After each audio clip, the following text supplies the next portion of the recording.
So hi guys, ayan, so room tour sa tamuha kung unsa ang amo ang gistayhan jud diri sa Taiwan.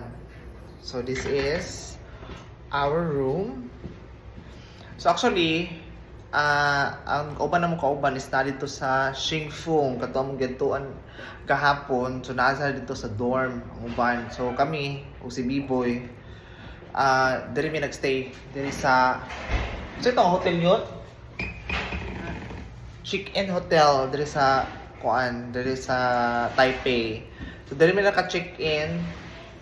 So mo na mong room. So ayan guys, so diri ang among room. So stay mi diri kani siya, bisita na ni siya. OFW mo gunit siya.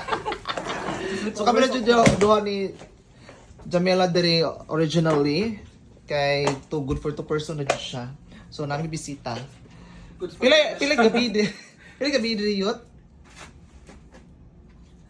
28 ata daw? 28 29. or 29 yata to per night. So mo ni siya, lami mo Hindi lang. po siya sa daw po. Magdepende siya sa kanang promo.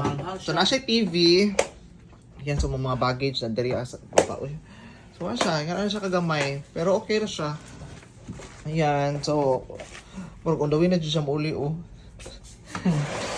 So din sa CR guys, so muna mong CR dali. Ayan, so ang among CR is very aesthetic. So yan kami katong pandatong anidoro.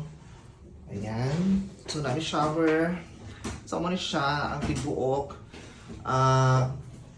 sa CR. So ayan, so 28 or 29 yata per night dire. So pila mi ka days? So pila ta ka days? 6? 7 days and 2 nights. Ay, 7 days and 6 nights mi diri So kamo na lang bahala total kung pila among nagasto. So nagtuga naming duha nya kay siya na baytanan kay utangon naman ko niya no. So tanan akong gigasto diri, puro utang gikas sa Turko. Then kani pud kay Jamila. So dako na po siya gamay murag ka magkabuang na pug pangita ni customer pag abot sa Tagum. So again guys, so karong muli mi February 6, so majuti ko February 7. So ayan. So gihangak ko sa mong giadtuan Ginoo ko Lord God.